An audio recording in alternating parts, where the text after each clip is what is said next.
Hey everyone. Um, Continuing on this series of kind of defining top level competitive concepts for 40K to kind of try to level up some of y'all immediate intermediate players. This week I kind of wanted to hit, and I say this week, I know I've been weekly so far. We'll see. But this week I really wanted to hit on the concept of micro versus macro. So this is a concept that's thrown around a lot by a lot of competitive players. The knowledge of micro versus macro, what they're better at, what they need to get better at, what it means. And I've been in the business so far of defining some of these terms for y'all's use so that you better understand what people mean when they say them. Um, and maybe I'll help them be more consistent with their terminology as well. Um, but I think generally people think that they have an idea of what micro versus macro means. Micro being the minutia of the game, knowing the little nitty gritty of the rules, and macro being where do we, how do I execute game plans and high level strategies. But I'm going to apply a definition, and then I'm going to give kind of examples, and then I'm going to give like an in-game example of what it looks like for micro versus macro to kind of come into play at a game level. So hopefully that you can kind of understand what it means when someone says micro versus macro, and I'll try and continue using the terms that I've established in the previous videos with the pillars of competitive play as well as passive versus active gaming. So if I use those terms and you don't know what they mean, feel free to go watch those other ones. So to start with, micro, I am defining as what can any given unit do. Knowing what any given unit is capable of is the key to micro. This is the building blocks of the game. So knowing your unit's stats well and their abilities, that's micro. But along with that comes knowing your opponent's stats and abilities. You don't need to know all of them all the time to be a good 40K player, but you need to be aware of the important ones and how to play around them. And I'll maybe in another video talk about what sort of important questions there are to ask your opponent so you don't have to memorize all the rules all the time. But that's not, the entirety of it. It's not just knowing your stats or knowing your opponent's stats. What comes along with that is having a solid idea of your unit's damage and your opponent's damage and how consistent they are into your profiles. So if you are talented at kind of getting a general sense for how consistently something should remove an enemy unit, that's going to be a benefit to your micro play because you're going to have a better understanding of what you can expect a unit to do. If you don't know if X unit should kill Y unit, then you won't have the knowledge to use that in your game the most effectively that you can. Another huge part of micro is knowing how the minutia of the core rules works. Often the biggest one that comes up is having an intimate knowledge of the fight phase and the charge phase and how the movement can work there. Knowing just like how units, knowing positioning rules really well, so like coherency tricks and stuff like that, that's micro.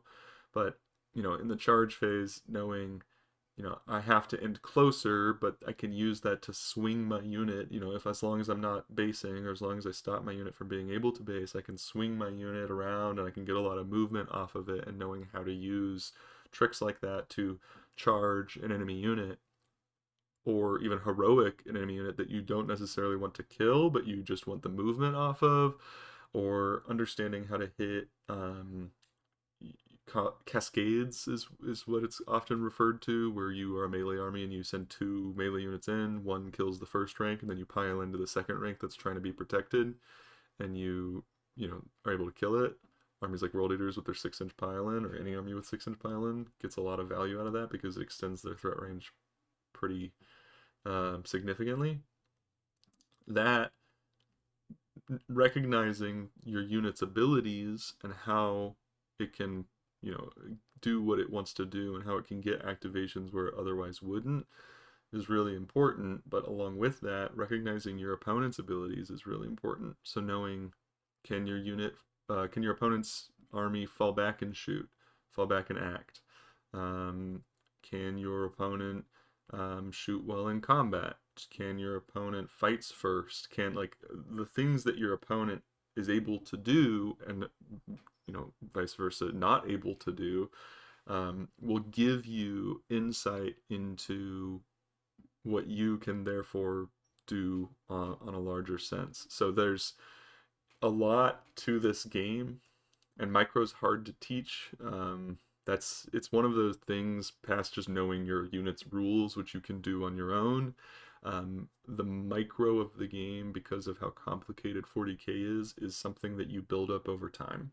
You go to tournaments, you get experience, and you notice a strong opponent do something to you that you didn't expect, and you make a note of it, and you file it into your tool belt, and next time you're thinking about how to take a turn, you remember, oh yeah, this is how I can execute this plan because of this tool. So when people say to you the best way to get better at 40K is to just play a lot of games, that can be true because it helps with your micro. The more that you use them as well, and the more that you remind yourself to think about them and say, all right, is there a way that I can hit a cascade this turn? Is there a way that I can get around my opponent's fights first? I remember I had fights first in X game and my opponent did this to me. Like that. And even if the answer is no, that's okay, but thinking, is it relevant here? And then trying to use it as much as you can so that you can, sometimes you think you figure out how to get around fights first and your opponent knows how to do that. Knows how to make it harder for you to do so, right? And there's levels to it where if I just charge a fights first unit, it's going to hurt me. If I tag it with something and then it is all, and then try to charge the other half of it with something else, but it's all, then maybe it can't hurt as much and can't hit as much. But maybe my opponent thinks about that and puts all of his fights first models like in base to base with each other, so that even if you tag one end of the unit, a lot of the unit's still going to be able to hurt. There's a lot there that can make the micro of the game really interesting, and the better that you get at micro and the more that you play the game, the stronger that you'll be at recognizing play lines where you maybe recognize, I need to do X. How can I execute that? How can I make that happen for, the most efficient way possible? Well, I know all of my abilities and they let me do this, and I know I can do X to stop this. And as long as you have all the tools from your micro knowledge, you are going to improve a lot at your macro. So macro, by comparison, is what I define as where should I allocate any given unit. Your micro knowledge of what do your units do, what do your opponent's units do, what are their abilities, and how can a unit potentially get around those abilities, how can I increase threat range, how can I get extra movement, all of that will inform where you should allocate your units and how you should be spending your resources to best affect the score of a game. Macro is a constant cost benefit analysis where you are thinking, how can I deny or score the most points while losing the least resources? Knowing your micro really well will expand your ability to squeeze value out of any given resource and unit,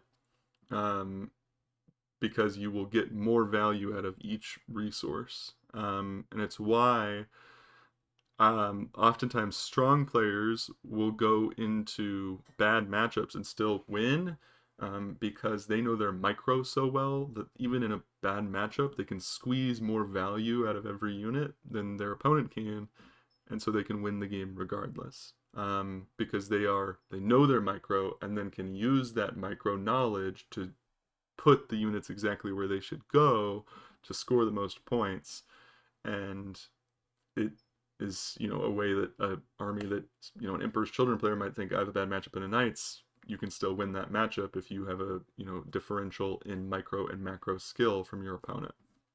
So with that cost benefit analysis of macro, of knowing how to score or deny the most points while losing the least amount of resources, you might hear that and think that's passive play.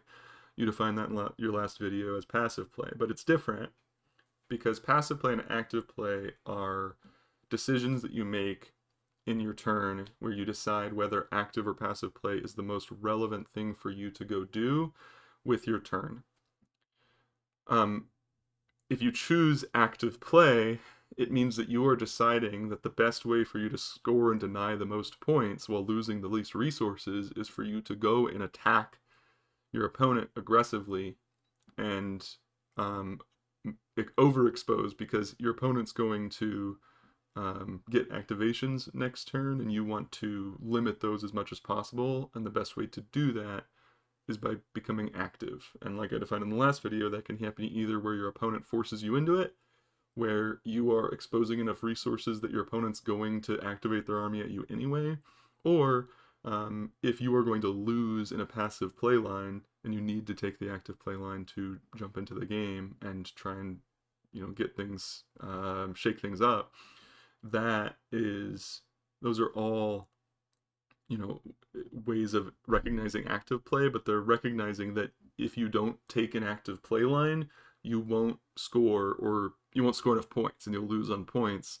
And so you have to score enough points, and sometimes taking an active play line loses you less resources than taking a passive one, because you are tying up and removing your opponent's ability to kill you back. So part of macro is deciding, should I go into passive or active play?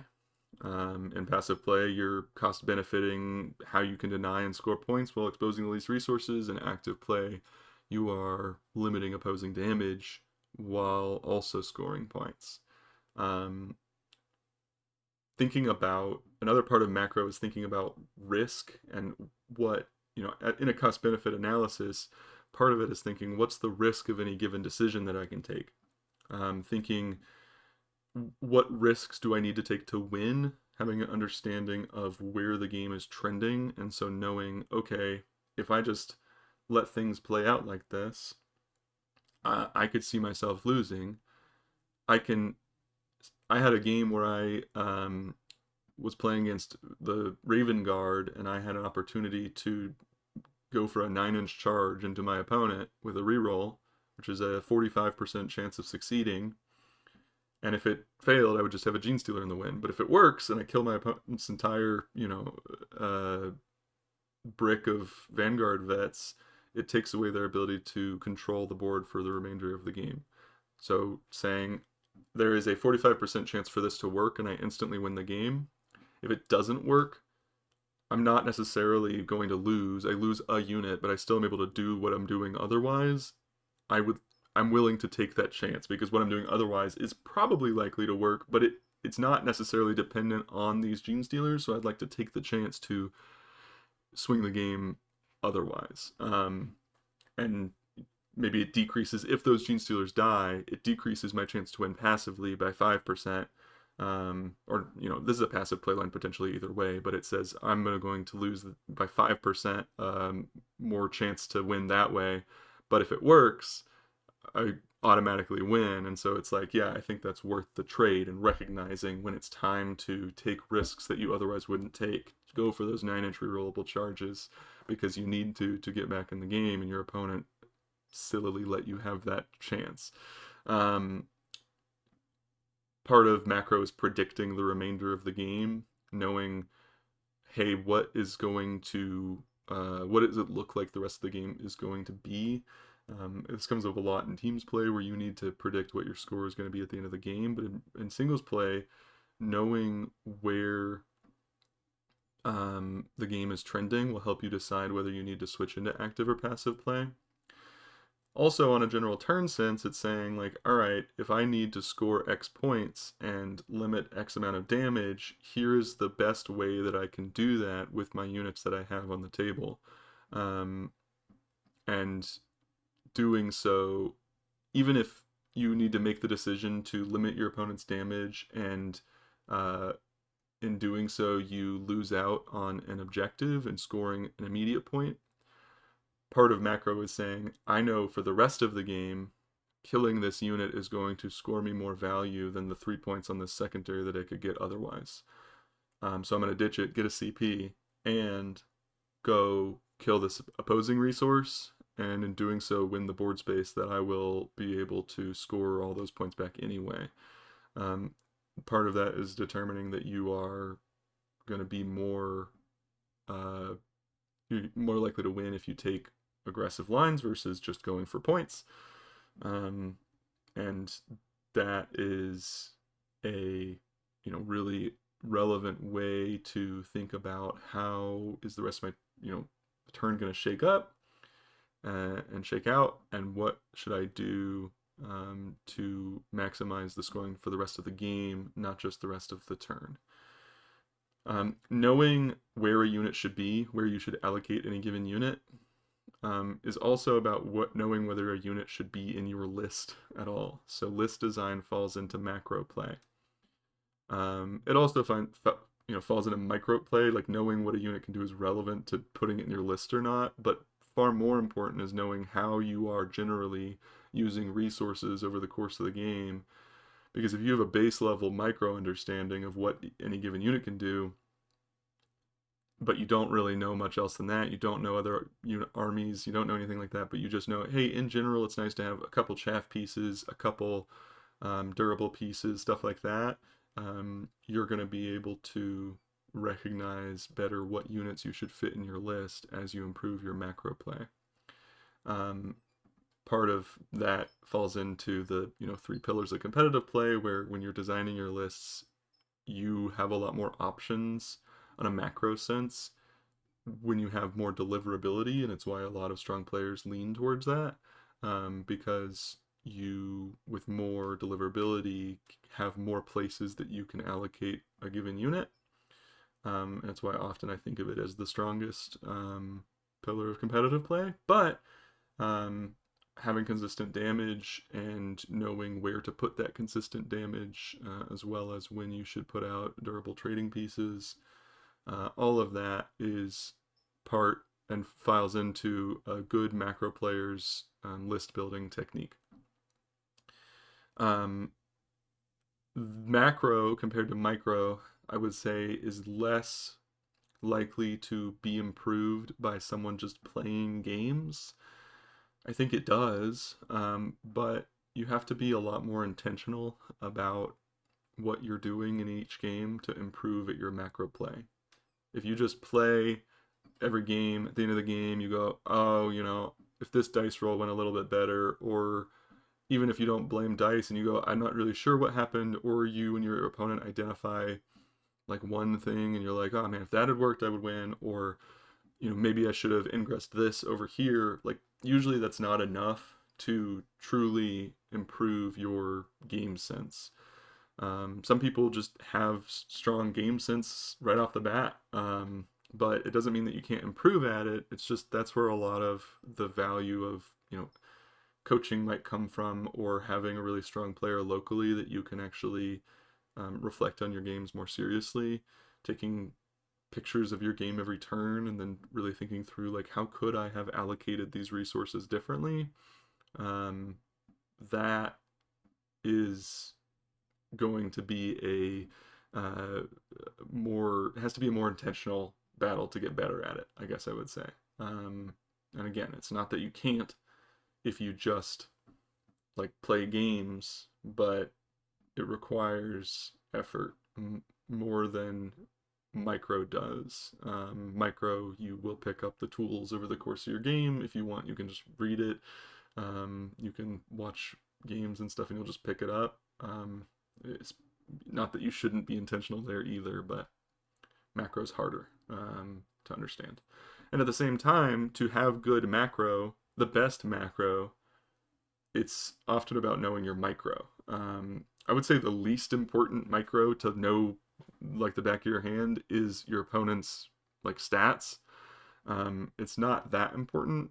What is, as long as your opponent and you are playing straightforward games of Warhammer where you're not gotchaing each other and you are playing by intent, your opponent should let you know, hey, I've got fight first here, I've got a reactive move here, and you know by the core rules of the game what that means and how you can get around it. So knowing your units, and even more than that, knowing the core rules of the game is going to be really strong. I know many strong players who don't play Warhammer for a very long time, jump back in, know nothing about the meta, and still perform very well because they understand the minutia of movement and how they can squeeze value out of movement in a way that the rest of the stuff they can kind of pick up as they go.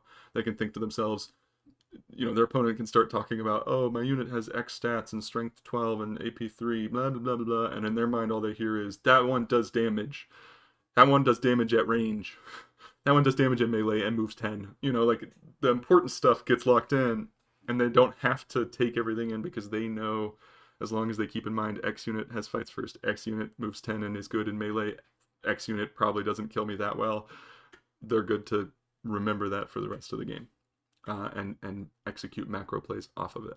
So the most important micro is understanding the core rules, and then once you do that, you are going to be able to uh, execute your macro at a high level, and then increasing your micro plays about knowledge of your own rules and your opposing rules and the stratagems and how they work and the timing.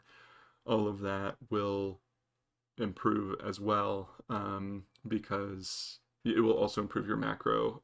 It's just less so. The biggest jump in kind of barrier to entry for strong macro play is solid understanding of the core rules, and then you can squeeze more value out of your macro with micro understanding of each army's specific rules. So with that in mind, I've kind of defined these terms. I want to look at an example. I am going to operate in MS Paint because I'm a professional. So here, this is an example, like a simplified example of a game that I played against a coaching client, and kind of a board state that they were in. I have, the coaching clients units in green. That's gonna be us for this example, and then the opponent in red. This is, you got your 3 objectives on the board, and your opponent has pushed into you and has presented a lot of things for you to figure out. The knowledge of micro and macro affects a lot here. So the first thing I'll say is that I have started out with what this might look like for someone who has not very much micro knowledge. We have our units, which I've labeled as M or S for melee or shooting. But if you have no micro knowledge, you have no idea whether your unit is efficient into their units. You don't know if you don't really understand what it means if someone were to say, I have fights first, or fight on death. You are looking at this as I have my units that do damage and they have their units that do damage. I'm going to put mine into theirs. But having more information on the micro of the game is going to help you identify how to execute a go turn in this sense, where you need to push into them and do as much as you can. So I have listed out these units here, and the opponent is all melee for this example. They're just a melee pressure army. What having micro knowledge does, where, if you were deciding your macro here with just this amount of micro knowledge, you might draw secondaries that say, oh gosh, that's big. words. Let's say it's bring it down and overwhelming. So you need to kill a vehicle and kill stuff on objectives. You might see that and go, well, knowing nothing else, let's say this circle here is a objective or a vehicle, and this one here is a vehicle, and then you got your things on objectives here, and you go, okay, well, I need to kill vehicles this turn. I don't know anything about micro, but I know that there's vehicles on the board, so I'm gonna focus on killing those two vehicles, and I'll shoot my shooting unit over here at this vehicle, and I'll shoot these two shooting units at that vehicle, and maybe I'll move and try to kill that. I need to score my points. But and you try and kill any one of these units on objectives. You go, oh, that one's on an objective. I want overwhelming. I'm going to go for that. Because you have no micro knowledge of what's going on. Your macro is limited to, well, what did I get on secondaries? And maybe how can I push them off an objective? A low macro knowledge, even at this point, if you have low micro and low macro, you might be like, oh, they're pushing all into me, but I don't want to expose all my resources, so I'm going to not move forward with my shooting. I don't want to expose that. I'm just going to send a couple units out, but like they're all on the objectives. You kill a couple things, and then they're going to kill the rest of your army next turn. So even at a base level, generally you'll understand, okay, this next turn, I need to go all in. I need to kill as much as I can. And beyond that, if you don't have micro knowledge at all, you're just limited to take the secondaries, push them off primary, and that's kind of it. Maybe like take a side of the board so you kind of focus more on one side. It's not that much. So let's fill in this gap with a little bit of micro knowledge. The first thing let's learn is your opponent has fights first on this unit down here in the bottom. So I'm going to mark that with blue, I guess. It's just going to be fights first. And this, your opponent tells you this. It's not micro necessarily, but you know that if you charge, it'll probably heroic and do a bunch of damage. So noting that. Next thing let's add in is our knowledge of just damage as a whole. So what units can I do damage to and with, and what units of theirs are durable but don't do that much damage into me. So I'm going to mark the units of ours that do a lot of damage in light green. It's going to be these two melee units mostly, and into them we do a good amount of damage with those. With their units, they have every one of these bricks is going to be the same, and they all do significant damage into our army. They'll all just kill anything they touch. The remainder of these units are not super damaging into us. They are okay, but they would need to work pretty hard to kill, a brick fully. Our units we have the 3 shooting units, which are pretty solid, but they're not as damaging as our 2 melee bricks here. Also, these 2 melee units are low, medium low damage, as well as these 2 in the corners. I'm gonna mark as maybe light blue. I don't know. These are basically nothing. They're little chaff units. They don't do damage at all. Now let's think about which of their units are. So just knowing this, right? We know micro. We know that this is how much damage each unit does, and it helps us determine what's more useful to activate my units into. These enemy units that are medium damage, even though they give me bring it down and overwhelming, like even though this one brings down, maybe it's not worth attacking. because it gives bring it down, but it's far away. It's not on an objective. This one's on an objective, gives overwhelming, and gives bring it down. Could it be worth attacking, even if it does medium damage into my army? Potentially. Maybe it's worth focusing, but generally you want to focus on killing these scary stuff. You know, everything else equal, let's kill the stuff that can kill us really well. We're trying to limit the opposing damage. This is an active go turn. We're playing actively. We're going to limit their activations. Our next thing that we learn, so that's the first micro step. The next micro step is going to be, what is my opponent's durability levels, and what are my durability levels for their damage? So even if those big bricks do a lot of damage, are there things that could survive it? And so I'm going to mark this as the vehicles on the objective. Let's say I'm going to mark this in kind of gray with a little bit of cross hatching. These are more durable and are going to require a lot of resources to kill. Same with this one. These units, despite giving bring it down, are going to be very hard for us to kill. Armies does not do a lot of damage into those. Let's say there, in our units, we have one right here that is very durable into their whole army and can probably tank a hit.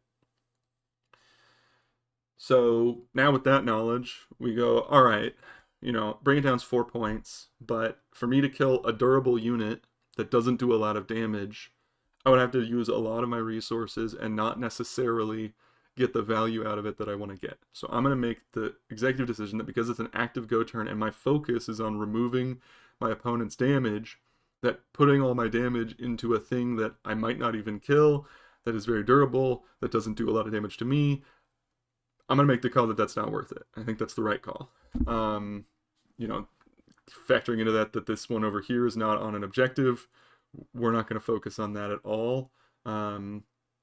Instead, we're going to focus on, okay, let's try and kill these 4 big bricks, knowing that and limit their ability to activate. The next bit of micro that you, as a growing player, learn is that your opponent here does not have fallback and act. So if you tag them in melee and you live, they don't get to do anything on the following turn.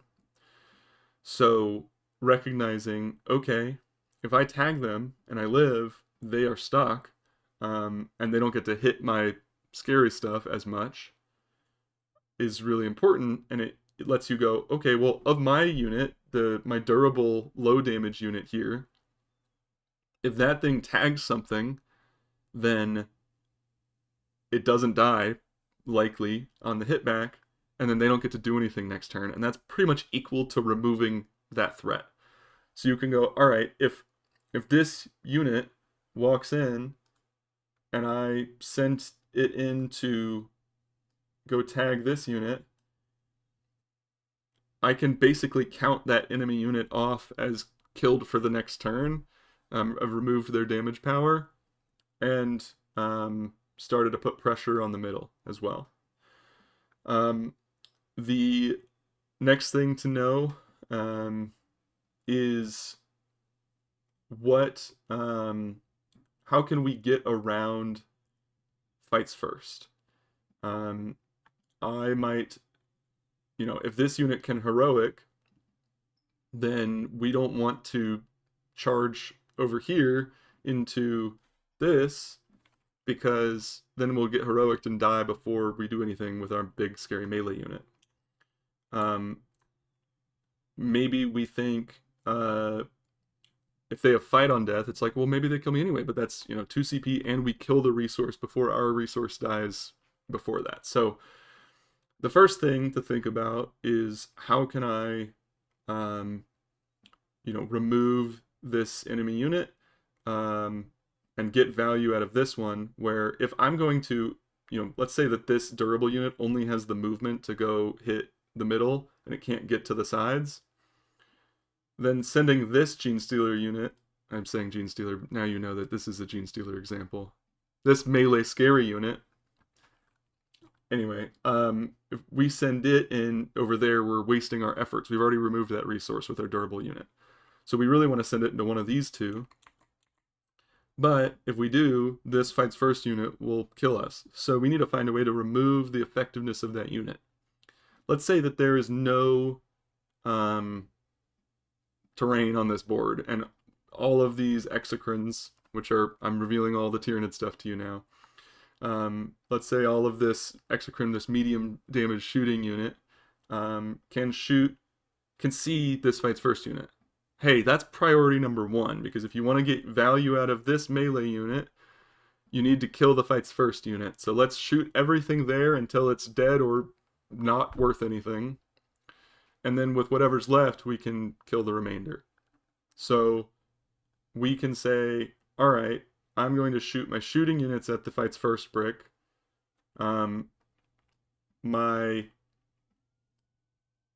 And then, maybe I'll shoot some elsewhere if I need to. Maybe I shoot the middle if, that's necessary. This guy is also shooting down there if he could. And then this melee brick goes and cleans up this. This melee brick goes and cleans up this. And on the following turn, our opponent has 4 medium damage things that aren't going to do a whole lot, and we'll have our army ready to go. And one, damage thing that's stuck in combat, and on the following turn we'll kill that thing in combat and start to just overwhelm the objectives and score the points.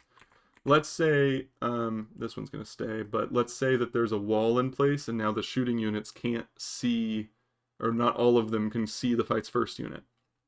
Well, maybe we move one of the shooting units over and we shoot there, and maybe this chaff unit comes in and charges the fight's first unit, and we tag it so it can't heroic, and we recognize that this unit will die, but in doing so, we'll let our melee unit go charge this successfully and kill it and remove that resource. And instead of picking up all 4, if somehow this fight's first unit was completely protected, we instead kill 3 of the big units, and we recognize, and we take them off the objective because this is the only thing on the objective. We push them off this objective. They score a 10 for that turn. On the following turn, we push them off the rest and win the game. We still will score overwhelming, because if we kill any one of these big bricks, this one on the objective, we're good to go. Let's say you recognize that there's other micro stuff that could let you allocate your resources more. Let's say you find out that there's a character in this unit, and he's right there, and the rest of the unit's strung really far out. There's 2 things that you can know about that. One is, all right, if I shoot this unit, if they want the character to survive, they need to pull from the stuff that's on the objective, because otherwise they'll be out of coherency. And so you can put pressure on them to decide, is it worth losing this character unit, or like losing the character to coherency, or losing the objective.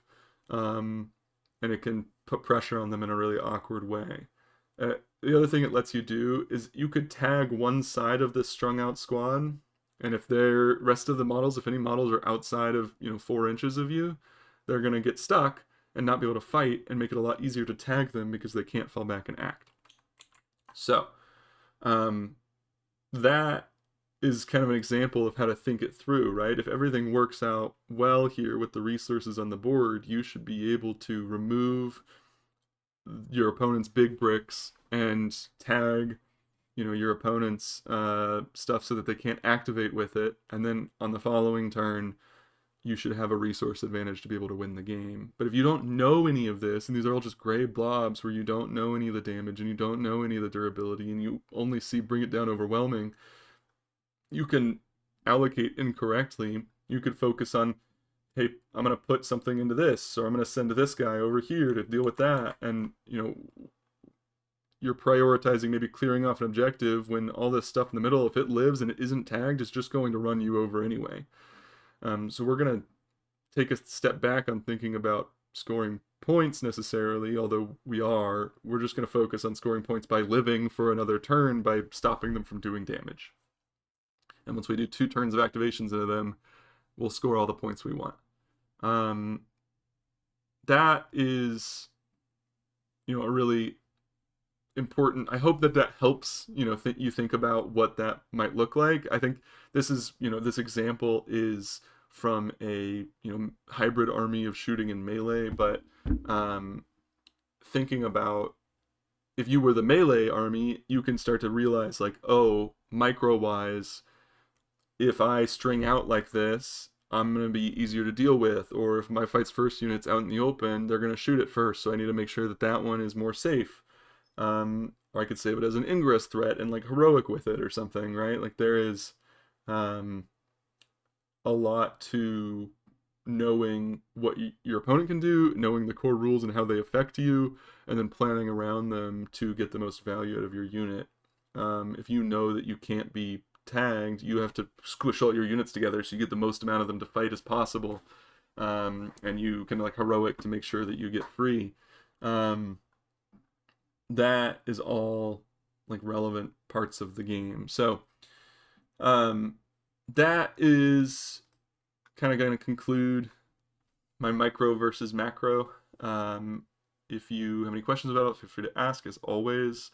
But try in your games to start to learn the relevant tips and tricks to prevent yourself from getting to squeeze more value out of your units, and then use your macro knowledge to squeeze that value using your knowledge of passive versus active play, and using your knowledge and your three pillars of your units and army to its most success.